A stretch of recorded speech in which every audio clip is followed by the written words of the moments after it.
I'm Bob Short, and this is Reflections on Georgia Politics, sponsored by the Richard B. Russell Library at the University of Georgia and Young Harris College. Our guest is Billy Lovett, former Laurens County Commissioner, member of the State Public Service Commission, candidate for governor, and now a successful businessman in Atlanta. Welcome, Billy. Thanks, Bob. It's all my pleasure. The Lovett family is well known in Georgia's political, publishing, and business circles. Let's talk a little bit about the family. All right, it's a long story, Bob. Going back to my grandfather, grew up in the Depression. His dad deserted the family.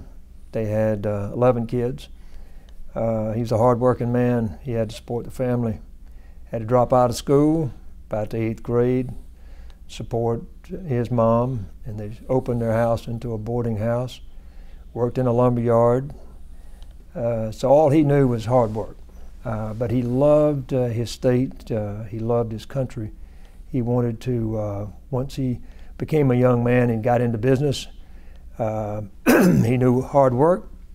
He helped start a bank, a newspaper, agriculture. He was a farmer. He started a cotton gin, fertilizer business, everything you could think of that had to do with agriculture. So that was his real love. But he started a hardware company that became a wholesale hardware company. But he loved politics, and he ran for the state house, was elected. In those days, they couldn't run for the House.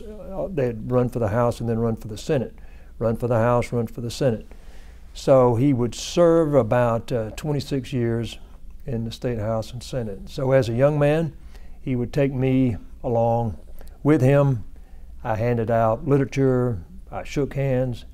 I had a chance to, growing up, to people that came by his house would be Carl Vinson, Richard Russell, Herman Talmadge, and others.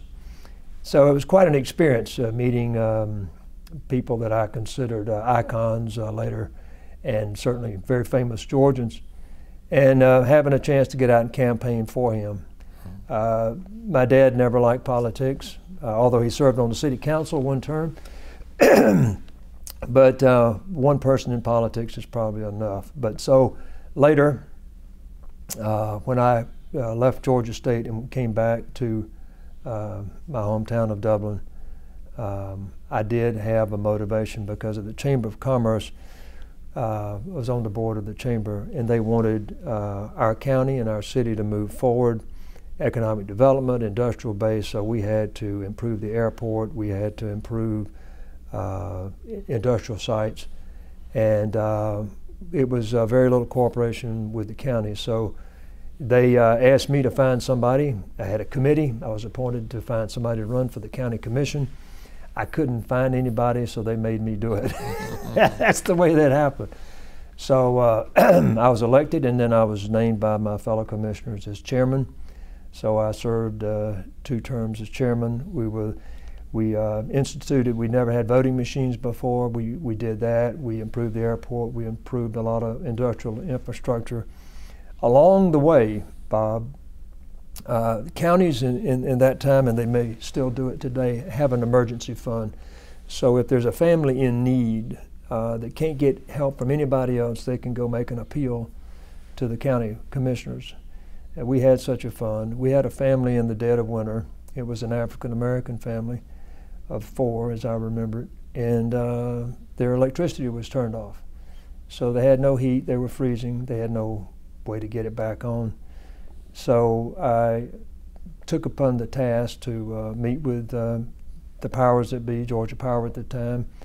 I couldn't get the Public Service Commission to return my calls. They never would return my phone call. So we did help out the family, but trying to solve the problem long term, not just as a handout, but try to figure out if there was some better methodology than somebody just getting cut off in the middle of winter. So that became my mission.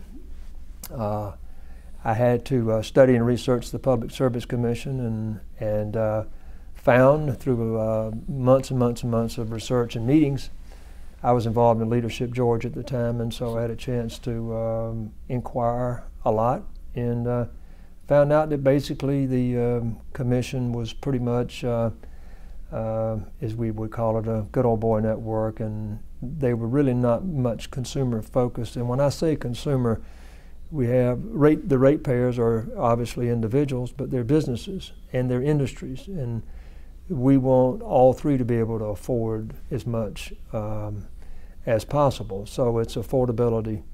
The state really didn't have an energy plan. There was no, when I say an energy plan, I don't mean just a conservation plan, but an energy efficiency plan, alternative energy, and looking at not just solar or wind or all the things we're still talking about today, but there are many, many other, particularly in agriculture, biofuels and fuels that can be converted into fuels, alternative fuels. So it was, my mission was to develop a state energy plan, convince the governor, which I never was successful in doing, to having energy as a priority. Don't wait for the United States of America to develop an energy plan.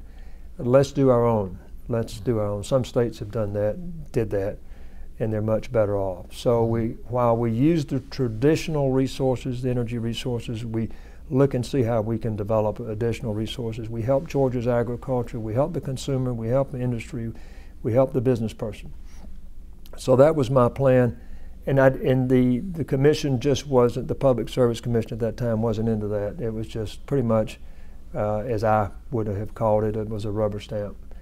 So my mission was to, so I ran, I was elected.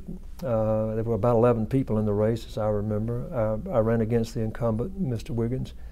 He was the chairman, and that was my first statewide race, and I was successful. Let's talk, Billy, for a minute about the duties of the Public Service Commission. It is to set rates. Obviously, it regulates electricity, telephone, natural gas.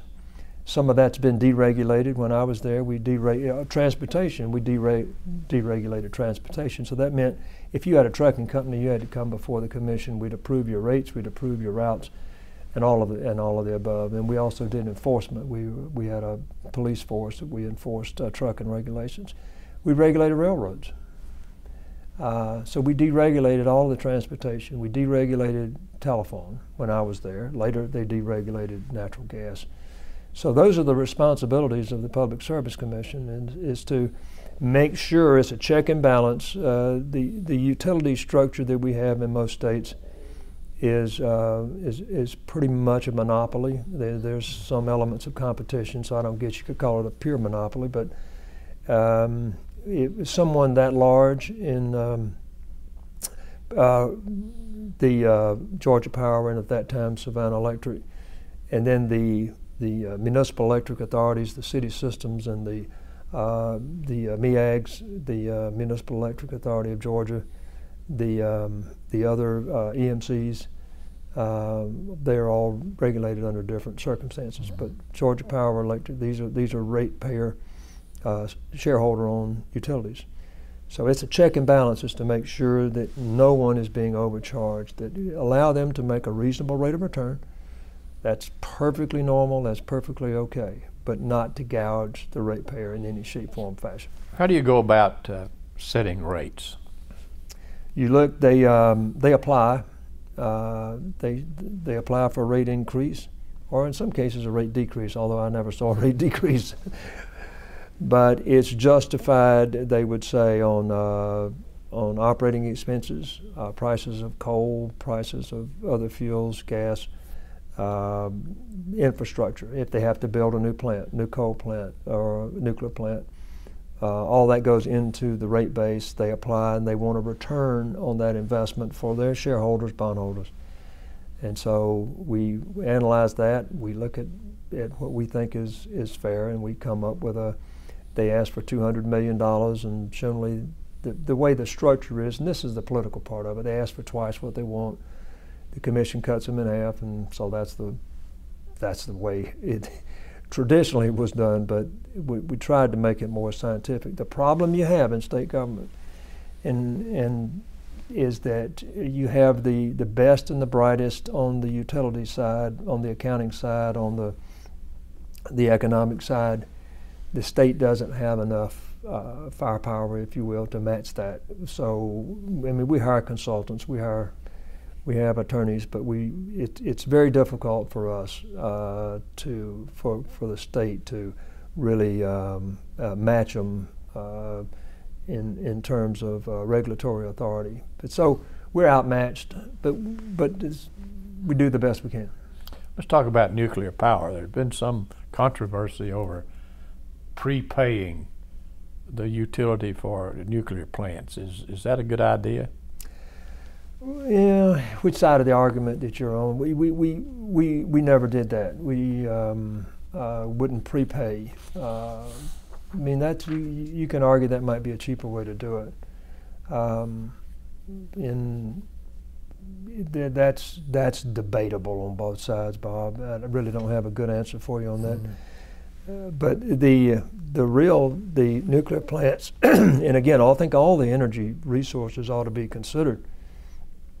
But one of the things we've done for the last 20 years, and we're still doing today, we're betting on one or two energy sources, and we're not doing enough to expand the base. So all of them, nuclear plants, coal plants, they're very, very expensive. And to the degree that we could just think about the homeowner. You just probably, I think the numbers are now around 75% of the homes in Georgia are energy inefficient. And money is not being spent on insulation, and there's all kind of new foam insulation. To cut those bills down in half, if we put emphasis on that, we wouldn't have as much demand for a new coal plant or new nuclear plant. We'd have enough to save the ratepayers. We'd have enough to attract industry and help the small business guy. So what I tried to emphasize is let's just don't focus on how many plants we can build. Let's look at how we're using this energy and how we can motivate or incentivize ratepayers to insulate and use more efficient furnaces, air conditioners, etc. So it's just still something we haven't achieved. So in 1982, you became a Democratic candidate for governor. Mm-hmm. Tell us about that. Well, that was because of the frustration that I mentioned previously. I couldn't get the state interested in, the governor interested in energy as an issue. Energy is very, very expensive for all of the ratepayers, again, industrial and commercial and residential. It's just money that's going out the door. I thought that we could help the state's economy, we could help the state's budget, we could help the state's agricultural base, we could help all the ratepayers if we put that as a priority. I published a white paper at the time on what we could do. It's about a 40-page book that I had a research team help me put together, what it would mean to the state's economy. And I thought maybe my running for governor, even if I wasn't elected, at least I could get the issue out in front of the public more. And you need a voice. You need someone that is going to be a public champion for any issue, no matter what it is. And I thought that was an issue. We were in the Carter era. We had oil embargoes. We had prices going through the roof, gas prices, energy prices.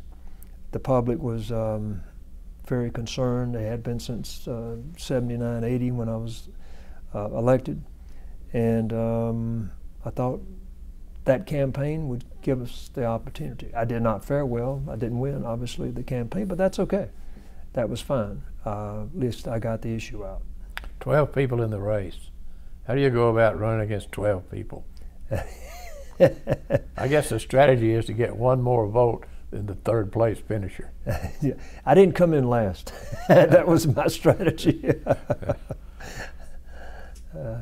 Well, following that campaign, you went back to your job at the Public Service Commission. I did. The Speaker of the House at that time was Tom Murphy. He asked you to resign. You didn't resign. No, I don't know that Speaker Murphy ever asked me to resign. Really? No. we didn't have a good relationship. Remember, I was 32 years old, and he was substantially older than I was. He asked me numerous times to help him on different issues that he had and things that I just couldn't do. So we didn't have a good relationship. But again, I ran for re-election. I was re-elected by a huge margin. It was a large margin. And finished out my term on the commission. Right. As I remember, you created a nonprofit organization called the Southern Regulatory Policy Institute. Tell us about that. Was that successful?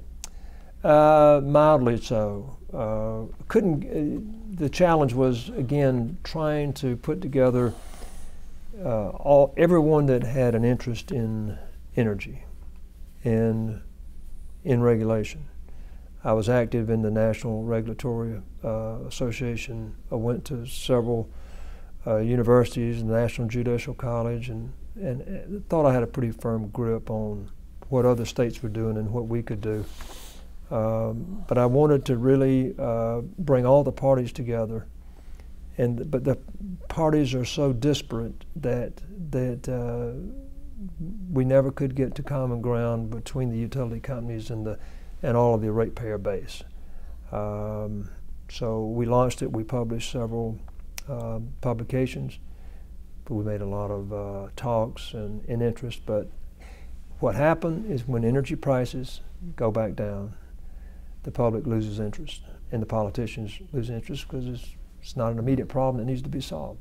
Everything's okay. So it's often been suggested, Billy, that members of the Public Service Commission be appointed rather than elected to keep it out of politics. Is that a good idea? That's been talked about forever, and some states are appointed commissioners and some are elected.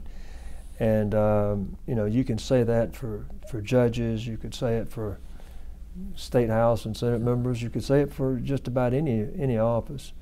But the fact of the matter is, if you believe in the public having the right to voice who they want to serve them, then I've always been on that side of it, that they should be elected. Just because they're appointed, the people that appoint them are politicians, and that doesn't keep the politics out of it. I mean, we all know that lesson. So and sometimes maybe the people don't choose the best candidate. Sometimes they do, sometimes they don't, but that's their choice. Well, in 1986, you became a Republican. You know, Winston Churchill once said, and I'm quoting him, "A politician decides to change parties because either their views are no longer that party's views or simply to gain power." Did either of these reasons apply to you?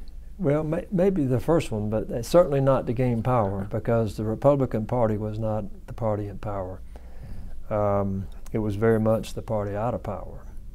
So after President Reagan was elected, and President Reagan obviously was a Democrat at one time, he had an open arm policy. He invited about 200 of us to the White House to talk to us about the Republican Party, and that we had all pretty much made up our minds that we were going to change. And those were county commissioners and public service commissioners and a whole lot of other state house and senate members from all over the United States. So did that. I met him, had a great conversation, and I changed parties, and thought that the Democrat Party really didn't represent the new Georgia, younger Georgia, too much old ideas. And I felt like that if we had a competitive parties, that it would be better to give people more choices and different ideas. So it was I think a good decision for me. I remember a ceremony at the state capitol where I think it was Senator Coverdale read a letter at a press conference from President Reagan commending you for becoming a Republican. Yes, and And then interesting how things turn out, because I had a unsuccessful race for state insurance commissioner at the end of my public service commission term, and very close.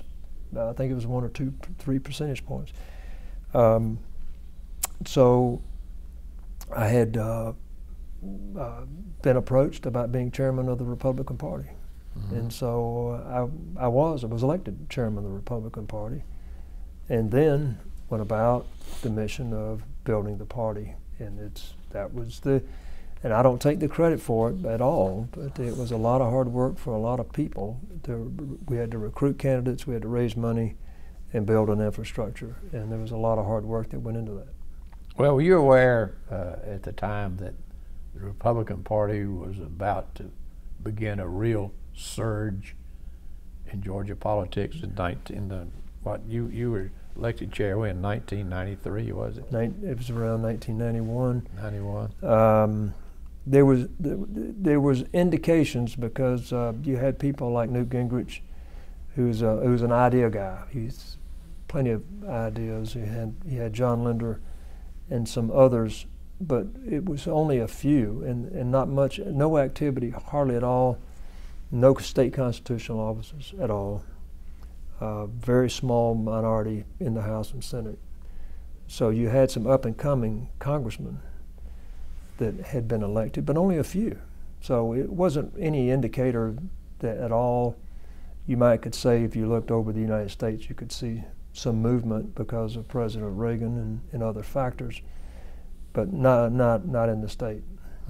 It was really a building from almost scratch. I mean, Paul Coverdale put a lot of work, Johnny Isaacson, and I want to give them all the credit, but it was, as hard work is, it was very slow to build, and it took a lot of effort. Newt Gingrich particularly, Coverdale and Isaacson and others that put into it, and eventually we got over the top.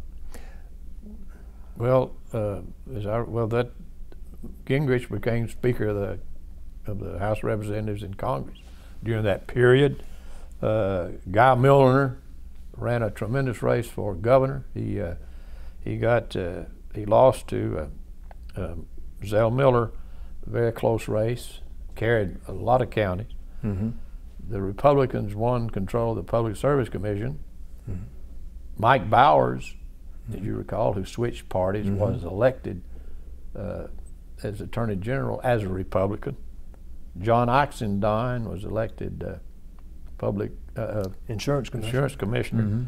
And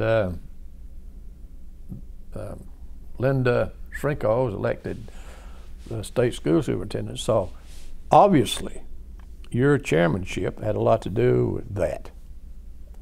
Well, again, a lot of hard work.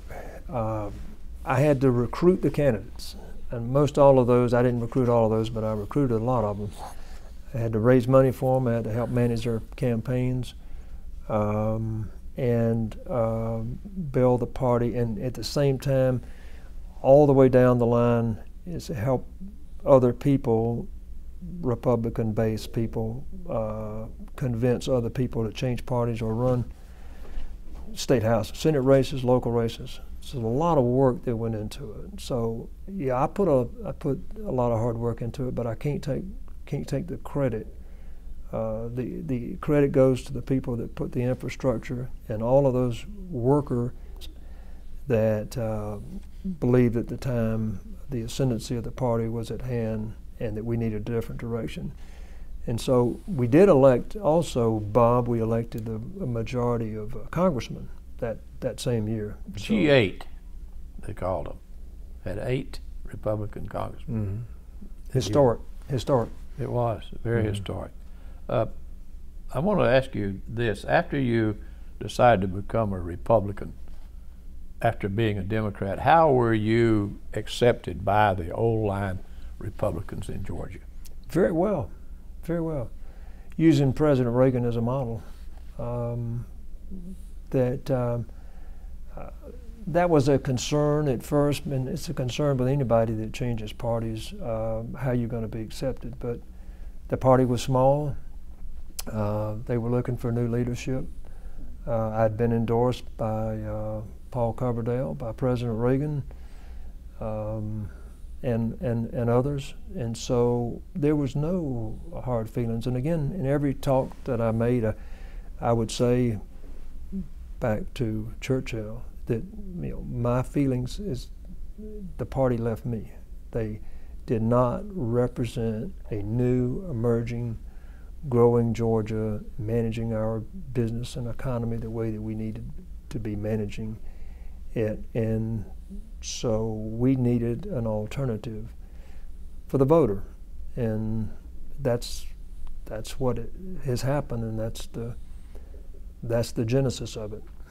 I think you'll agree, Billy, that former Democrats like yourself played a key role in the development of today's Republican Party. There was a lot. There was a lot. There's a lot of former Democrats that should get the credit for it, because they had the courage to run. They had the courage to run as a Republican. And again, those were days that just in Metro Atlanta, you would have Isaacson and Coverdale and some other folks, and that was a very small number of people. But outside of that, very few people would consider running in Augusta or Macon or Columbus or Albany or anywhere else, or Rome, and it was tough. What are some of the other factors that you feel played a role in the emergence of the Republican Party in Georgia? Well, again, give President Reagan and the Republican organization a lot of credit for organizing and putting more emphasis and helping us with resources in Georgia to. But it's factors that people want a choice, and I think the time had come. They've seen other states emerging, other states doing things that maybe in cases in education or other fields, industrial development, that we could be doing better. So they thought, let's give somebody else a chance. Let's look at some alternatives, and before we vote for somebody, we'll have a debate, and we've got one person here and another person here. Instead of just having one, we've got a choice. So I think that was a large part of it. Well, we've reached a point now in Georgia where the Republicans hold a vast majority, almost a super majority in their state legislature. Is that a good thing? Well, again, I always, if the Democrat Party, if it wants to reemerge, it has to be clearly understood what it stands for and its ideas, and it has to attract candidates that are articulate and that have a vision. I'm always in favor of competition, so when you say it's a good thing, I think if the Republican Party loses sight of its mission and it becomes just like the Democrat Party did, and if it's a one-party state, I don't think that's a good thing. But it depends on how sensitive the Republicans are to that power, and not take advantage of it and do things that should not be done. And that's any number of things, from lack of governmental oversight to some of the controversy in lobbyists and gifting and all the other things that go along with it, education. I mean, we have to be able to make real progress, and if we're not making real progress on all of the issues, you take them all from industrial to education to all of the other issues, then it opens the opportunity for Democrats to say, we can do better than that, and there's nothing wrong with that. Mm-hmm. It was widely, excuse me, we heard back in 1993 that the Republican Party was courting you to run for governor against the incumbent Zell Miller. Is that true? It was discussed. It was discussed, but there was no, I don't think courting me would probably be the right thing, but with discussions, But I'd already been down that road, so I didn't want to do that. Well, as you look down the road, how do you see politics in Georgia 20 years from now? Gosh, that's hard to envision. From a perspective of, I think it'll be competitive. I think it'll be competitive if you mean from the party standpoint. You know, these things always run in cycles. They always do. So 20 years ago, things were different. 20 years from now, they'll be different. Again, how they're going to be different depends on both of the parties and their leadership. If the Republicans do a great job, do what they should do, I think they'll be in power for a long time. If they lose their way, if they lose leadership, if their leadership starts making huge mistakes, and we fall back in education, industry, and all the other issues, then it opens it up for Democrats to emerge, and that balance can change in 20 years. Of course it can. Let's get back to Billy Lovett, the Public Service Commissioner. You were always looked upon as the friend of the consumer. That didn't go over too well with a lot of the members, did it? No. The members, I would not view them as friends of the consumer. They were more friends of the utility. That was the way it was viewed. The public, I think everybody pretty much understood that. Everybody in politics understood that. People that were elected, a lot of the commissioners were first appointed and then elected when somebody would die in office. And again, I was in my 30s, and commissioners were a lot older than I were. Some were in their 60s, and one was in their 70s. And they viewed regulation a lot different than I did. They viewed the consumer a lot different than I did. I wanted to open up the office for full transparency and let the public know what was going on, instead of 5 guys behind doors and nobody knows what's going on. Nobody knows how the rates are set. And so some of the things that did happen, that finally we had a state utility council that became active and to help represent the consumer. And we had other things that happened during those 12 years that I served to make the office more transparent. So I'm happy with a lot of the achievements that we made, and more regulatory balance. But you know, I'm not altogether happy that it was very difficult, because I was one commissioner out of 5, so I couldn't wave a magic wand and make things happen that I thought should happen. I had to have gubernatorial support. I had to have commission support. So, you know, when in politics, you do the best you can with what you have, and nobody's perfect. You try your best. Mm-hmm. So we had achievements, but not what I wanted. How do you go about interworking in the commission on an issue? Do you talk with each other? Do you depend on the utilities for information? Do you depend on the staff for information? All of the above. You do. Utilities provide truckloads of documents, whatever you want. The problem is deciphering through that with your staff. Again, limited staff, going through that and really finding out what it is you need to know, and your staff advises the commission. The commissioners really don't sit around and talk about rate cases with each other. That's not something they should do or supposed to do. So there's really not a lot of interaction between the commission, at least from my side of it. I don't know, what they were doing, talking to each other. But it's really trying to independently verify what the utilities have given you. That's really what it is. And you do the best you can with that.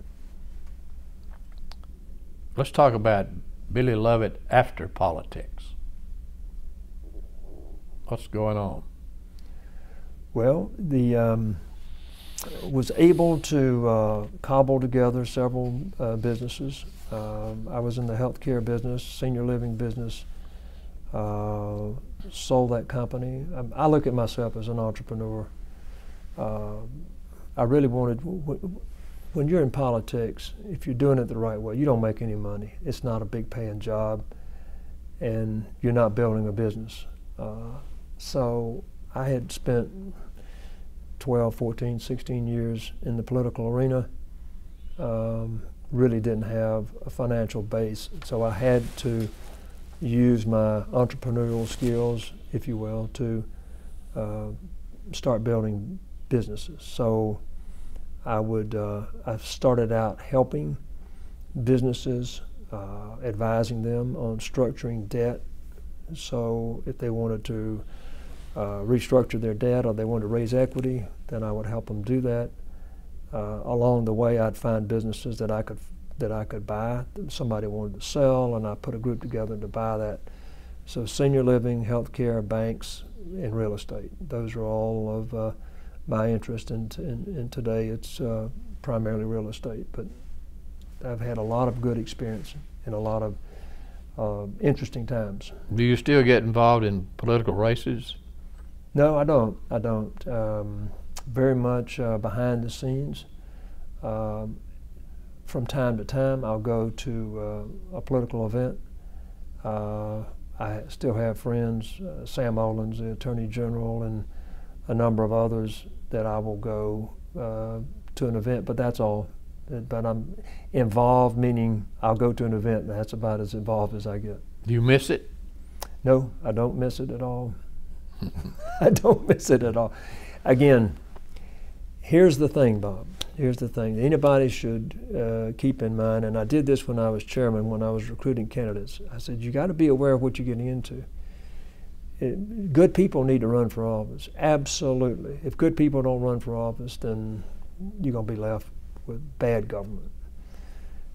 But you got to realize the sacrifice, the financial sacrifice, the personal sacrifice on your wife and your children. And if you do own a business, it's going to be a sacrifice on that business. So there's a lot of sacrifice, and you got to really know that and understand it. So I had a lot of sacrifice. So the reason I don't miss it is because I paid the price, the sacrifice, and I don't want to. And that, that side of it. There's the good side, the thing that you're glad you did it. You did it for your state. You did your best. But then you think about the sacrifice that you made. So it's not something I like to go back and say I want to do that again. In the elections of 2002, when Georgia first elected a Republican governor in 130 years, were you involved in that? I was. That was probably my last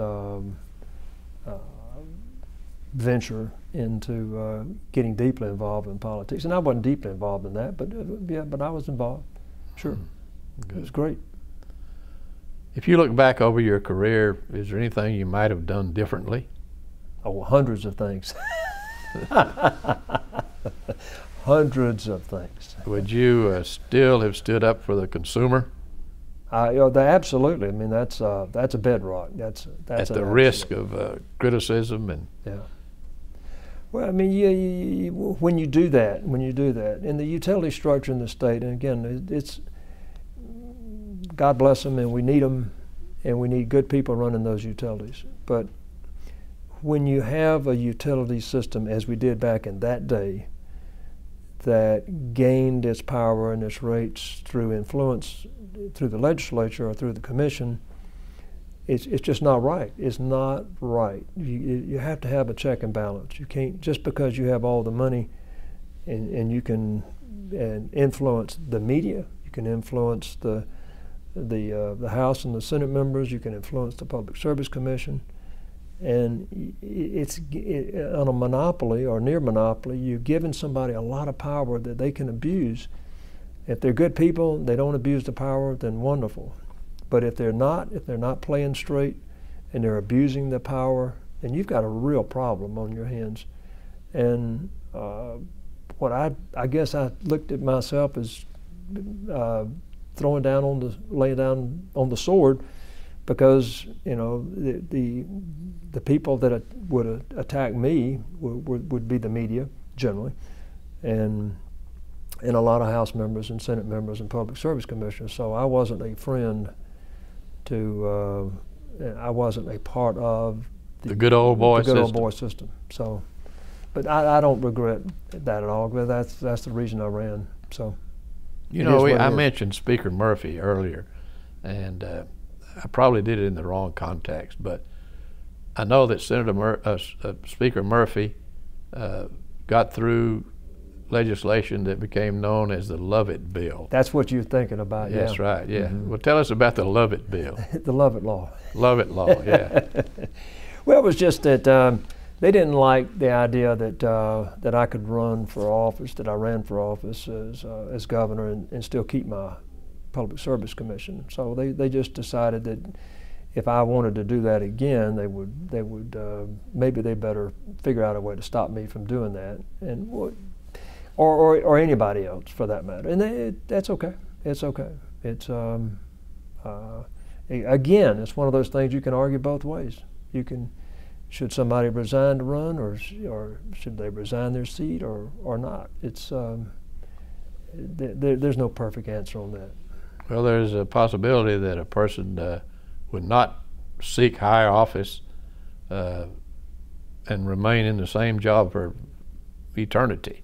Mm-hmm. A great possibility there. Sure. Anything else we need to talk about? No, I think I've already told you everything that I know of.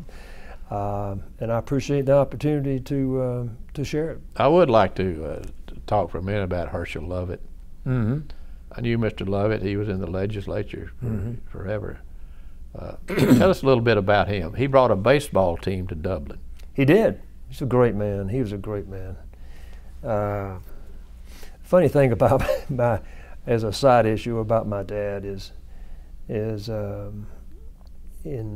this was mentioned in his eulogy when he passed away. And it's what he always told people. He said, he says, growing up, I was Hershel Lovett's son.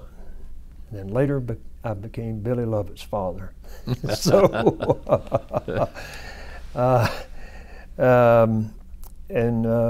my grandfather was, again, a classic entrepreneur, hard-working man. He was a hard-working man. He's not a guy that would just sit around and you could just chat with about anything. He was not a time waster. He was just all work. But he loved baseball. Brought a baseball team to Dublin called the Dublin Green Sox, and then later became the Dublin. We had AAA, or maybe it was Quad A back in that time. The Orioles franchise. So we had some of the, I can't remember all the famous, but we had a lot of the famous Baltimore Orioles players come through there. I think I don't know if you remember the manager Weaver. The Orioles, he's going way back, but he served in Dublin as manager. It was Earl Weaver, I think his name was. And so built Hershel Lovett Stadium. He built the baseball stadium, and baseball was probably his only side passion. He was not a golfer. He was not didn't have any hobbies to speak of, but baseball. So I grew up out at that stadium. He would, of course, made me work, so I had to sell cushions and hamburgers and hot dogs, and go when they'd hit a home run. I was the ball boy that would go chase the ball, because to him baseballs were expensive. I mean, he these, you got to go find that baseball. So I chased those. And when I was working for him on the farm, he would say, as farm, a lot of farm equipment, tractors, trailers, and everything. And he'd say, look at that nail. He said, pick that nail up. He says, you know how much that nail cost? I said, no, probably a penny. No, $35. I said, why does it cost $35? Because it's going to give you a flat tire. I'll tear up that tire, you're going to have to buy a new tire for $35. So that's what that nail cost. It's the way he viewed it. Soda cans, in those days bottles, everything he would pick up and recycle. He was the champion recycler, not recycling it for recycling, but he was going to sell it and make pennies on it, and that was okay with him. I mean, it didn't matter, but nothing was going to go to waste. He'll get the deposit back on the Coke bottle. So he was just a classic entrepreneur. He worked hard. I remember we'd meet at his house almost every Sunday for the traditional Sunday lunch, which we would always do, and a lot of families did back then.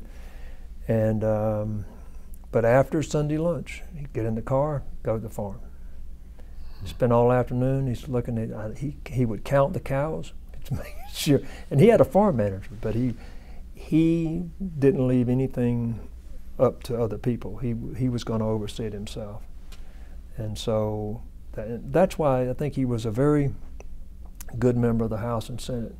He's a very honest man. Everybody that ever that knew my grandfather talked about how honest he was, and an honest Hershel. And if you remember the story about the Henry Grady, Henry Grady, of course, was owned by the state at that time, and there was a member, and I don't remember the person's name, in the House of the Senate that wanted to. The state was considering selling the Henry Grady, and of course it had a value. And there was an inside deal where one of the House Senate members had put together a group, and they were going to buy the Henry Grady at well below value. And so my grandfather got wind of it, and on the House floor said, well, if we're going to do that, he said, I'll just buy it myself. I'll pay double what he's paying for it. And so that killed the deal. He didn't want to buy it, but he just wanted to kill the deal. So that stopped that. So.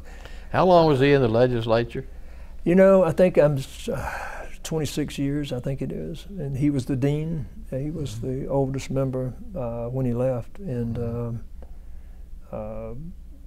really, again, just a classic, hard-working guy who wanted to do the right thing.